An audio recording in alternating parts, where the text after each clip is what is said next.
दोस्तों नमस्कार। यूपी में पंचायत चुनाव में देरी को लेकर इलाहाबाद हाई कोर्ट की लखनऊ बेंच ने उत्तर प्रदेश की सरकार को कड़ी फटकार लगाई है और साथ ही चुनाव आयोग से यह पूछ लिया है कि ये तारीख बताइए कि आखिर ये देरी क्यों की जा रही है और आप चुनाव कब कराएंगे। ये सख्त टिप्पणी और सख्त जो ये बात पूछी गई है हाई कोर्ट के लखनऊ बेंच से, वो उत्तर प्रदेश की सरकार और राज्य निर्वाचन आयोग पर एक बड़ा सवाल खड़ा करता है। जी हां, आप सही सुन रहे हैं। उत्तर प्रदेश में पंचायत चुनाव को 6 महीने के लिए प्रदेश की सरकार ने टाल दिया और टालने के साथ जो ग्राम प्रधान हैं उनको प्रशासक बना दिया। जबकि यहां पर यह प्रशासक जान लेना जरूरी है कि जब इसके पहले भी अगर चुनाव में देरी की बात आती थी तो ये प्रशासक बनाए जाते थे, सरकारी मुलाजिम या सरकारी कर्मचारी बनाए जाते थे। लेकिन इस सरकार की मंशा कुछ ठीक नहीं लगी और इस सरकार ने ग्राम प्रधानों को ही 6 महीने के लिए प्रशासक बना दिया। अब इसी बात की याचिका हाई कोर्ट के लखनऊ बेंच में लगाई गई ओम प्रकाश प्रजापति की ओर से, जिसके ऊपर जस्टिस शेखर बी और जस्टिस अवधेश कुमार की खंडपीठ ने इसकी सुनवाई की और यह सख्त टिप्पणी की और उत्तर प्रदेश से और राज्य निर्वाचन आयोग से यह पूछ लिया कि आप ये क्यों कर रहे हैं, ये देरी क्यों हो रही है, समय पर चुनाव क्यों नहीं कराया गया और अब बताइए, तारीख बताइए, दिन बताइए कि ये चुनाव कब कराएंगे। ये सख्त टिप्पणी आई है इलाहाबाद हाई कोर्ट की लखनऊ बेंच से। अब ये पूरा मामला जान लीजिए, ये है क्या। यह मामला यह है कि 26 मई को, यानी ग्राम प्रधान का जो चुनाव होता है वो 5 साल का होता है। 26 मई को ये 5 साल पूरे हो रहे थे। आनन फानन में योगी सरकार ने 25 मई को यह आदेश जारी कर दिया कि चुनाव अभी नहीं कराए जाएंगे और जो ग्राम प्रधान हैं वो प्रशासक के रूप में अब होंगे। ग्राम प्रशासक के रूप में उनको 6 महीने का एक्सटेंशन दे दिया जा रहा है। जबकि ये प्रशासक हमेशा से ब्लॉक स्तर के कोई ना कोई अधिकारी को यह जिम्मेदारी दी जाती थी, लेकिन पहली बार ग्राम प्रधानों को यह जिम्मेदारी दे देगी। अब इसी के खिलाफ यह याचिका लगाई थी ओम प्रकाश प्रजापति ने, जिसके ऊपर सुनवाई करते हुए ये 2 जजों की बेंच ने यह फटकार लगाई राज्य निर्वाचन आयोग को और योगी सरकार को। अब मंशा क्या है, मनसे पर सवाल है और यह बात यह कही जा रही है ओम प्रकाश प्रजापति के तरफ से जो याचिका डाली गई उसमें यह कहा गया कि ये जिम्मेदारियां किसी ब्लॉक लेवल के अधिकारी को दी जाती है, जबकि यह ग्राम प्रधानों को देकर नियम विरुद्ध कार्य किया जा रहा है और 5 साल के बाद जो है चुनाव कराया जाना चाहिए, जो कि नियम के खिलाफ है 6 महीने तक इसको टालने की। यही मामला कोर्ट पहुंचा और यह फटकार मिली। अब इसमें एक नया मोड़ यह आ गया है कि कोर्ट ने राज्य सरकार और निर्वाचन आयोग से यह कहा है कि 10 जुलाई तक अपना आप पक्ष रखें। सख्त लहजे में कहा कि 10 जुलाई तक पक्ष रखिए और इस पक्ष को रखने के लिए जो बात कही गई वो इसलिए कही गई है कि जो उत्तर प्रदेश सरकार ने एक आयोग बनाया, पिछड़ा आयोग, ओबीसी आयोग।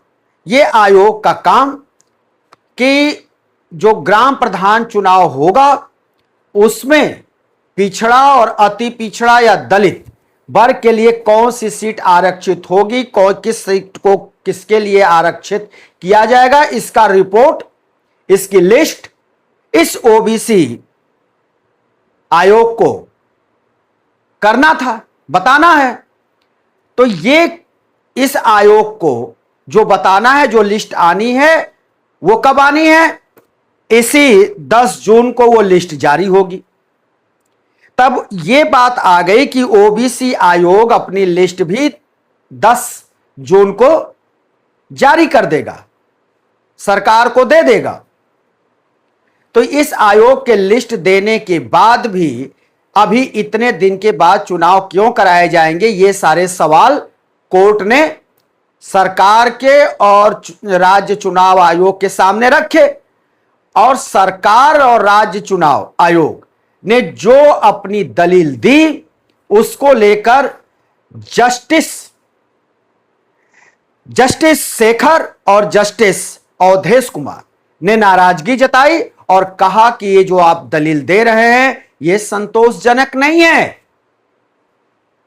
सरकार ने ये कहा था कि ये जो आयोग है ये 6 महीने काम करेगा, तभी जाकर के पूरे प्रदेश का लिस्ट तैयार कर पाएगा ओबीसी आरक्षण का।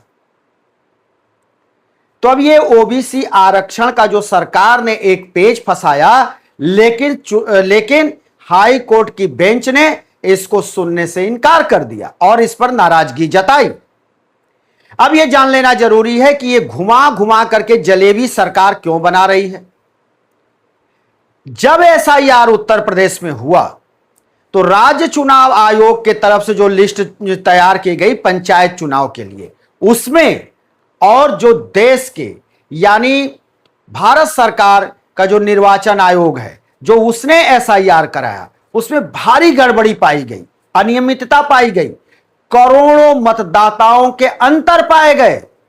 जहां भारत के जो चुनाव आयोग है उसके एसआईआर में 12-12.5 करोड़ मतदाता मिले, वही राज्य निर्वाचन आयोग के जो लिस्ट के लिए जो गणना हुई, जो लिस्ट की तैयारी लिस्ट बनी, उसमें 17 करोड़ मतदाता, यानी इतनी भारी अंतर।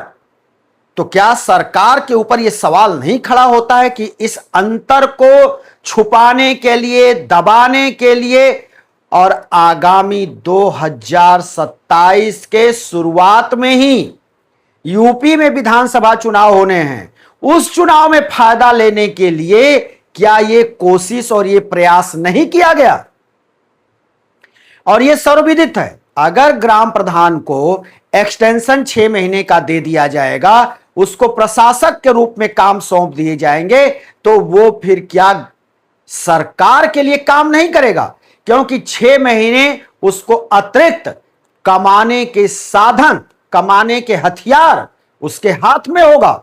तो जब वो कमाई का हथियार उसके पास होगा तो राज्य सरकार उसके ऊपर दबाव डालेगी और दबाव डालकर उत्तर प्रदेश में होने वाले विधानसभा चुनाव को प्रभावित कराने का पूरा प्रयास करेगी। और यही जुगत में उत्तर प्रदेश सरकार लगी हुई है।